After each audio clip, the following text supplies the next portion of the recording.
It's April 16th, and the strange side of history awaits. Today, we have a disaster where obedience turned deadly, a sinking lost in history, and a battlefield that ended a way of life forever. Let's begin.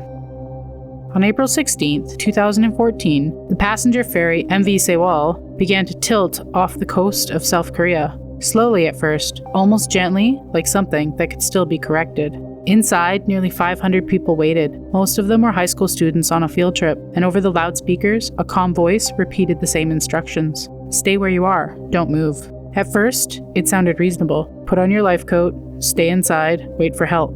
But the ship kept leaning. Water had begun to creep onto the lower deck, hallways shifted sideways, and doors became ceilings. Still, the announcement continued. Steady, controlled, and reassuring. Stay where you are. Many listened. A few looked at the angled floor and felt something was wrong, and made a decision that would separate life from death. They climbed through the tilted corridors, pulling themselves through doors and fighting gravity as the ship rolled further onto its side. Those who had moved to the upper deck survived, and those who stayed were trapped. By the time rescue boats arrived, it was already too late for hundreds. Out of the 476 people aboard, 304 would never leave the ship.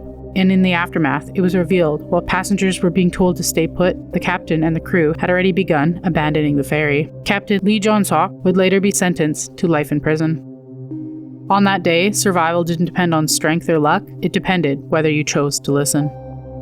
On April 16, 1945, in the final collapsing days of World War II, an overcrowded transport ship, the MV Goya, moved silently through the freezing darkness of the Baltic Sea. Thousands were on board, refugees, soldiers, families, fleeing the advancing Soviet army. No one knew the exact number, only that the ship was packed, far beyond capacity. Then, without warning, something moved beneath them. A Soviet submarine had already locked onto the ship. 2 torpedoes were fired, and the first tore the hull, the second ignited everything. In an instant, the ship didn't just sink, it broke apart. Panic erupted, lights failed, and screams echoed through the metal corridors, already beginning to twist. People were thrown into the freezing waters as the ship split in half beneath them. There was no time to understand what was happening, no time to escape. The Goya sunk in 4 minutes, thousands still trapped inside. In the water, survivors clung to debris, surrounded by darkness and silence. Out of more than 6,000 to 7,000 people on board, only 180 survived.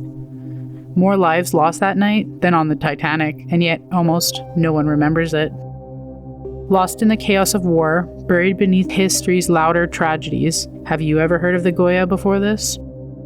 On April 16, 1746, on a cold, open moor near Inverness, Scotland, 2 armies faced each other in the grey light of the morning. This was the final stand of the Jacobite Rising, and it would not last long. Across the field stood forces of Charles Edward Stuart, tired, starving, and outnumbered. Many had marched through the night, and some hadn't eaten for days, yet they stood in silence, waiting. Opposite of them, the disciplined line of redcoat soldiers under Prince William Augustus. They were well-fed, well-armed, and ready. The Highlanders began to charge. Hundreds surged forward across the muddy ground. For a moment, the chaos looked like it might overwhelm order. But it didn't. The government line held, and gunfire tore through the charge. And within minutes, the momentum was gone.